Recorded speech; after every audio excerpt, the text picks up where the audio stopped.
भगवान श्री कृष्ण कहते हैं, जैसे उबलते हुए पानी में परछाई नहीं दिखते, वैसे ही जब मन बेचैन और परेशान होती है तब कोई समाधान नहीं निकलती।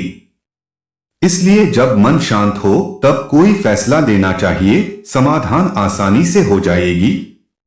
जैसे कुएं में बाल्टी डालते हुए रस्सी हिलते डुलते नीचे उतरती है और ऊपर की ओर खींचते वक्त रस्सी स्थिर हो जाती है, वैसे ही विवेकशील व्यक्ति की मन स्थिर और वाणी मधुर हो जाती है। और विवेकहीन व्यक्ति का मन चंचल और वाणी तीखी होती है। किस समय उल्टा पलटा बोल देगा, कोई निश्चित नहीं है। नमस्कार दोस्तों, के आर मोटिवेशन पर आने के लिए स्वागत है। मैं निवेदन करता हूं कि वीडियो पूरा देखें।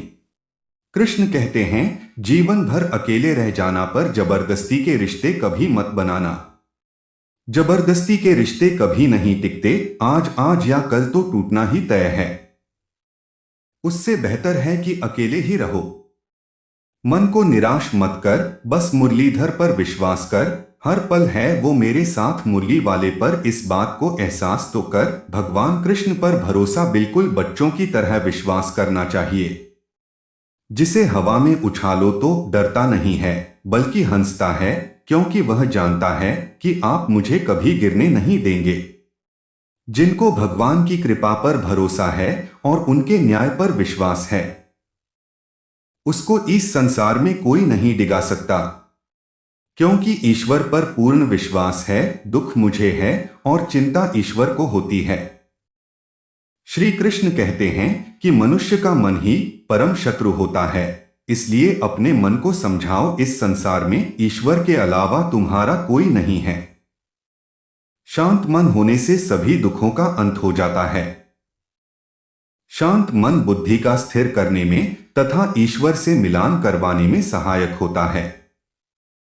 मन बहुत चंचल होता है, परंतु निरंतर अभ्यास करने से मन बस में हो जाता है। श्री कृष्ण कहते हैं, ईश्वर के हर फैसले पर खुश रहो।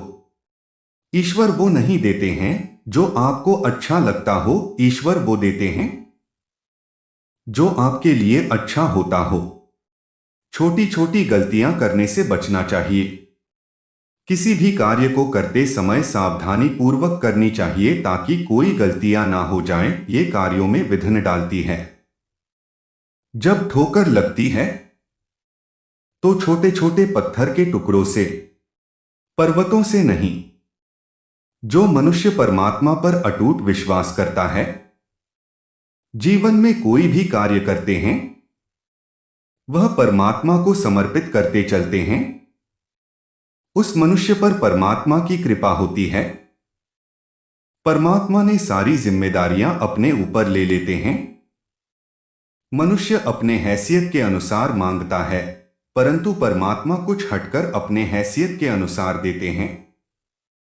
वह इतना देते हैं कि संभाल नहीं पाओगे।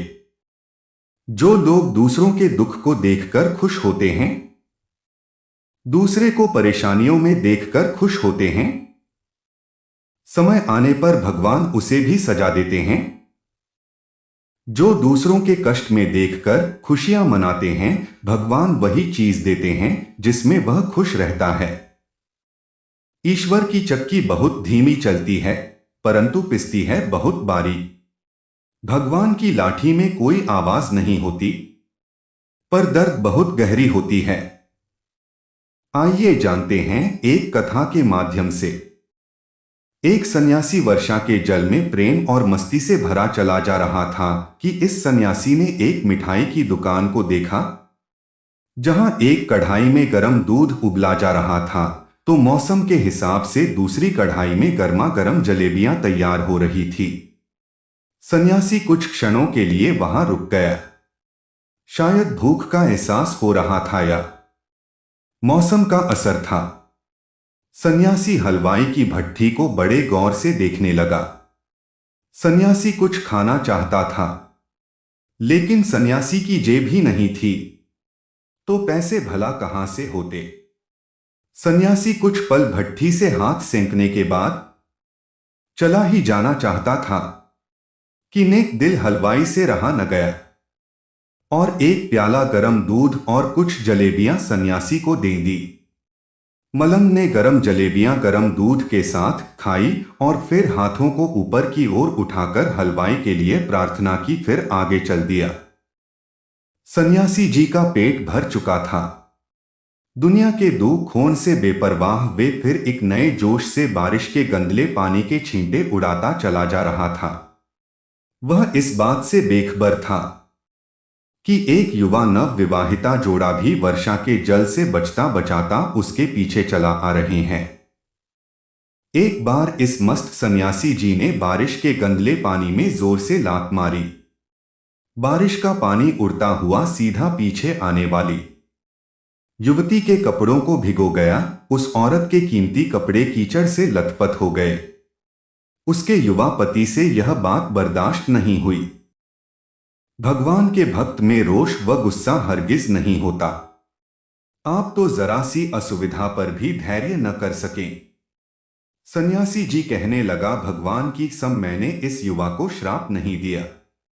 अगर आपने श्राप नहीं दिया तो ऐसा नौजवान युवा सीढ़ियों से गिरकर कैसे मर गया? तब सन्यासी जी ने दर्शकों से एक अनोखा सवाल किया कि आप में से कोई इस सब घटना का चश्मदीद गवाह मौजूद है?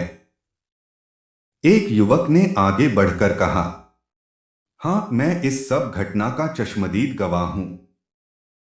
राह चलते राहगीर भी उदासीनता से यह सब दृश्य देख रहे थे, लेकिन युवा के गुस्से को देखकर किसी में इतनी हिम्मत नहीं हुई कि उसे रोक पाते, और आखिर जवानी के नशे में चूर इस युवक ने एक जोरदार थप्पड़ सन्यासी जी के चेहरे पर जड़ दिया। बूढ़ा मलंग थप्पड़ की ताब ना झेलता हुआ लड़खड़ाता हुए कीचड़ में जा पड़ा। युवक ने जब सन्यासी जी को नीचे गिरता देखा तो मुस्कुराते हुए वहां से चल दिया। बूढ़े सन्यासी जी ने आकाश की ओर देखा और उसके होठों से निकला, वाह मेरे भगवान, कभी गरम दूध जलेबियां और कभी गरम थप्पड़, लेकिन जो तू चाहे मुझे भी वही पसंद है। यह कहता हुआ वह एक बार फिर अपने रास्ते पर चल दिया। दूसरी ओर वह युवा जोड़ा अपनी मस्ती को समर्पित अपनी मंजिल की ओर अग्रसर हो गया। थोड़ी ही दूर चलने के बाद वे एक मकान के सामने पहुंचकर रुक गए। वह अपने घर पहुंच गए थे। वो युवा अपनी जेब से चाबी निकालकर अपनी पत्नी से हंसी मजाक करते हुए ऊपर घर की सीढ़ियों तय कर रहा था। बारिश के कारण सीढ़ियों पर फिसलन हो गई थी। अचानक युवा का पैर फिसल गया और वह सीढ़ियों से नीचे गिरने लगा। महिला ने बहुत जोर से शोर मचाकर लोगों का ध्यान अपने पति की ओर आकर्षित करने लगी, जिसकी वजह से काफी लोग तुरंत सहायता के लिए युवा की ओर लपके, लेकिन देर हो चुकी थी। युवक का सिर फट गया था और कुछ ही देर में ज्यादा खून बह जाने के कारण इस नौजवान युवक की मौत हो चुकी थी। कुछ लोगों ने दूर से आते सन्यासी जी को देखा तो आपस में कानाफूसी होने लगी कि निश्चित रूप से इस सन्यासी जी ने थप्पड़ खाकर युवा को श्राप दिया है, अन्यथा ऐसे नौजवान युवक का केवल सीढ़ियों से गिरकर मर जाना बड़े अचंभे की बात लगती है। कुछ मनचले युवकों ने यह बात सुनकर सन्यासी जी को घेर लिया। एक युवा कहने लगा कि आप कैसे भगवान के भक्त हैं, जो केवल एक थप्पड़ के कारण युवा को श्राप दे बैठे। भगवान के भक्त में रोष व गुस्सा हरगिज नहीं होता। आप तो जरा सी असुविधा पर भी धैर्य न कर सकें। सन्यासी जी कहने लगा, भगवान की कसम मैंने इस युवा को श्राप नहीं दिया। अगर आपने श्राप नहीं दिया तो ऐसा नौजवान युवा सीढ़ियों से गिरकर कैसे मर गया? तब सन्यासी जी ने दर्शकों से एक अनोखा सवाल किया कि आप में से कोई इस सब घटना का चश्मदीद गवाह मौजूद है? एक युवक ने आगे बढ़कर कहा, हां, मैं इस सब घटना का चश्मदीद गवाह हूं। सन्यासी जी ने अगला सवाल किया, मेरे कदमों से जो कीचड़ उछला था, क्या उसने युवा के कपड़े को दागी किया था?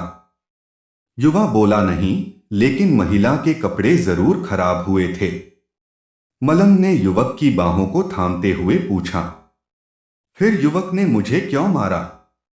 युवा कहने लगा, क्योंकि वह युवा इस महिला का प्रेमी था और यह बर्दाश्त नहीं कर सका कि कोई उसके प्रेमी के कपड़ों को गंदा करे, इसलिए उस युवक ने आपको मारा।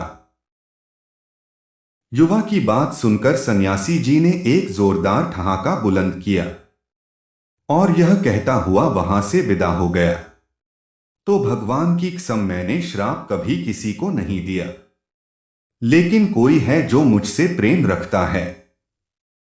अगर उसका यार सहन नहीं कर सका तो मेरे यार को कैसे बर्दाश्त होगा कि कोई मुझे मारे, और वह इतना शक्तिशाली है कि दुनिया का बड़े से बड़ा राजा भी उसकी लाठी से डरता है। यदि आप अकेले हो तो विचारों पर काबू रखना सीखो, यदि आप भीड़ में हो तो जुबान पर काबू रखना सीखो। किरण सूरज की हो या आशा की, अंधकार को मिटा ही देती है। अपने अपनी सोच की फर्क है। समस्या कमजोर करने नहीं आती, वरना आपको मजबूत बनाती है, स्वयं लड़ने की ताकत देता है। परिस्थितियों हमें जितना तोड़ती है उतना ही हमें मजबूत बनाती है। श्री कृष्ण कहते हैं, सही फैसला लेना काबिलियत नहीं है, फैसला लेकर उन्हें साबित करना ही काबिलियत है। जीवन में ज्यादा रिश्ते होना कोई जरूरी नहीं है, लेकिन जो भी रिश्ते हैं उनमें जीवन होना ही जरूरी है। भावनाओं से बने रिश्ते कभी टूटते नहीं और स्वार्थ से बने हुए रिश्ते कभी टिकते नहीं। जो तुम्हें नजरअंदाज कर दे, तुम उसे पहचानने से इनकार कर दो।